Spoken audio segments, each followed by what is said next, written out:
Ghostly Tales. This year's Christmas special, I have something exciting planned. We have been invited to a very upscale event. Supposedly very haunted Victorian mansion, where it's rumored that numerous spirits roam the hallways and the bedrooms and all around the premises. But I want to show up just a little early, take advantage of the remaining daylight to have a proper tour of the grounds, just so we know what it is we're getting into before we continue with our after dark spirit hunting. Problem is, I haven't a thing to wear. This far from the HQ, I'm going to have to dig something up. But I think I know just the man.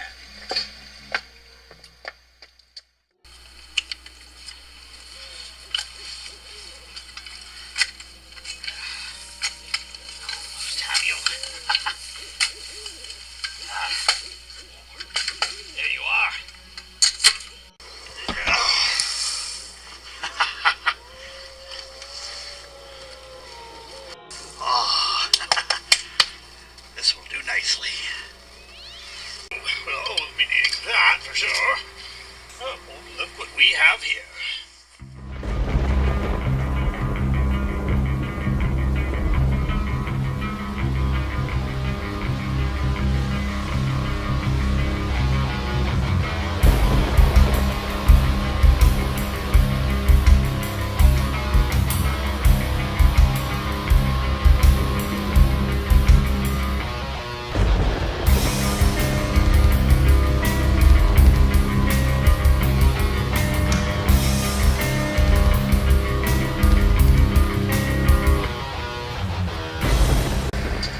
This is one of the homes along our street, which is haunted since the late 1800s, when it is rumored that several mysterious murders happened here, where the bodies were discovered in the basement, and also in the rooms above.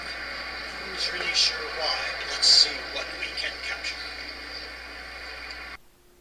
Built in 1880 by Boston banker Bertram Wesley, this house was once among the finest of winter cottages here in South Florida. Inside the home, it remains as it once was when the family lived here.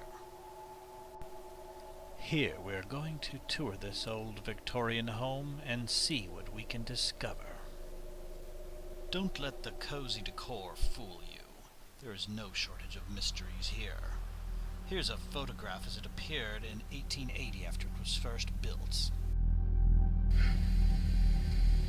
In this parlor, they once had a gypsy who would sit and read your fortune on your palm or in the crystal ball and tell mysterious stories of the supernatural.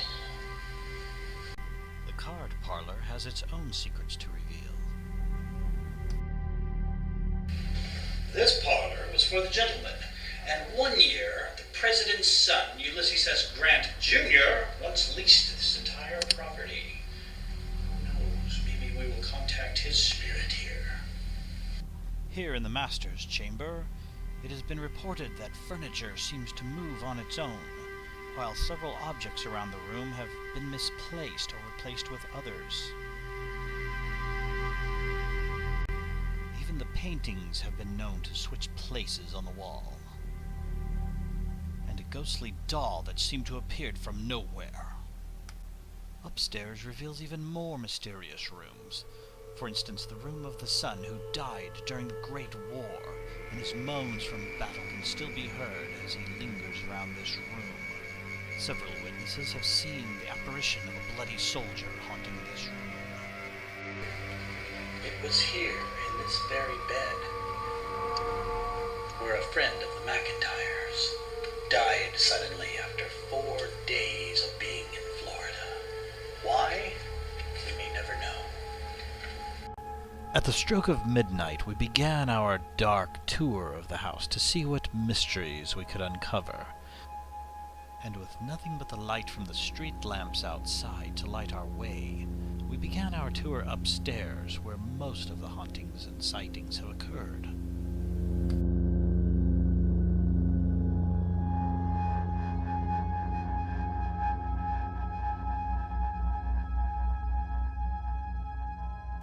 Here in the master suite, we set up a stationary spirit visual recorder. Look what we captured.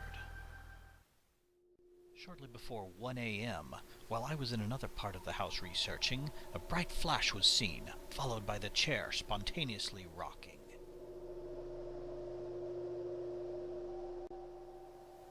I continued to search the house for spirits and disembodied souls, all the while hearing strange noises and seeing little glimpses out of the corner of my eye that could have been anything. In here, I found many antiquities which I decided might be ripe for detecting spirit voices.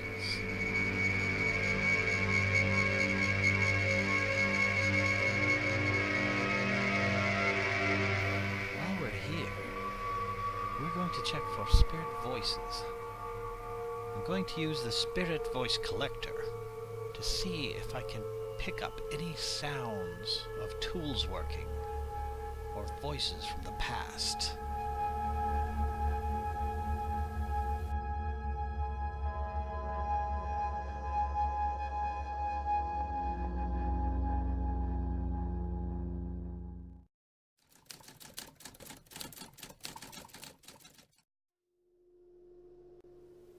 As I continued to explore this room of antique items, I recalled the docent once telling me about some of the features in this home, such as the items left behind by the families from over 100 years ago.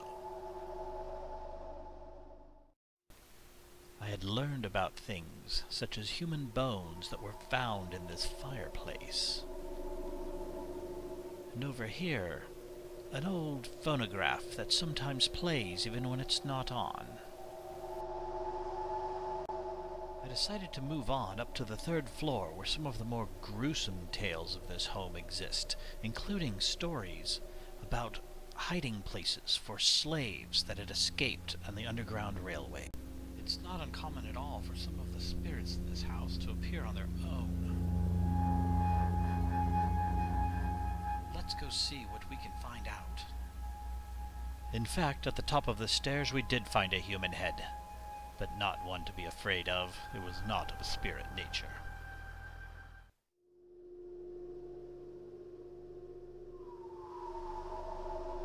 This suspicious little character showed up here suddenly one day. No one knows by what manner it was delivered here. Several eyewitnesses claim that it has moved from one place in this room to another, even within a space of a couple of minutes, including the small crib. I decided to look around the room further, and turning my back on it for only a moment, I heard a small noise behind me, and when I turned, the crib was rocking ever so slightly. I looked back. Had the doll tricked me? I wasn't sure, but I felt it was definitely time to move on. Well, the spirits in this house certainly weren't keeping me waiting, so I moved on into the maid's quarters, where she had been found suspiciously dead one day, over 100 years ago. The room remains mostly as it was then. She had often claimed that the Wesley children were evil.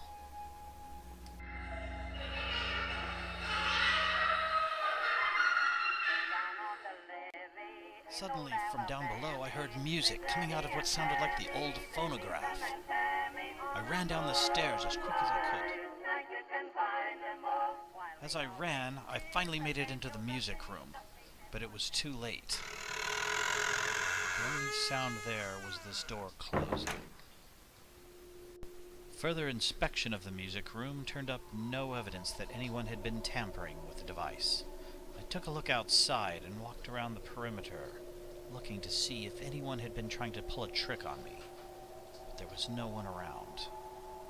Nothing but my own shadow. So I went back inside and headed back up to the top level again. Visitors in this room have reported seeing what appear to be the ghost of slaves, which is no surprise, as somewhere within this room is the entrance to a secret passage hidden somewhere within the walls of this house. Escaped slaves traveling this way often found refuge here.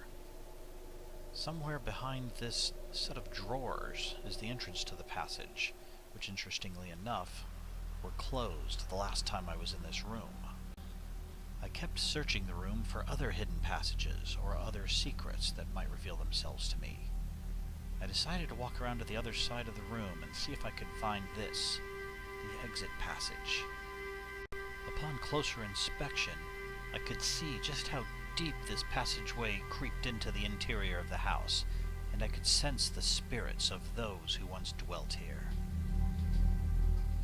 Evidence of these refugees was literally littering the floor and the walls. Well, with dawn quickly approaching, I decided to retire downstairs to the parlor for a bit of Christmas cheer and call it a night.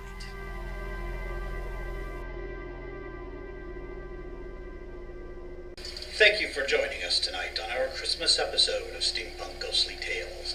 Tonight we discovered a hidden passage and many spectral haunts in this old Victorian mansion.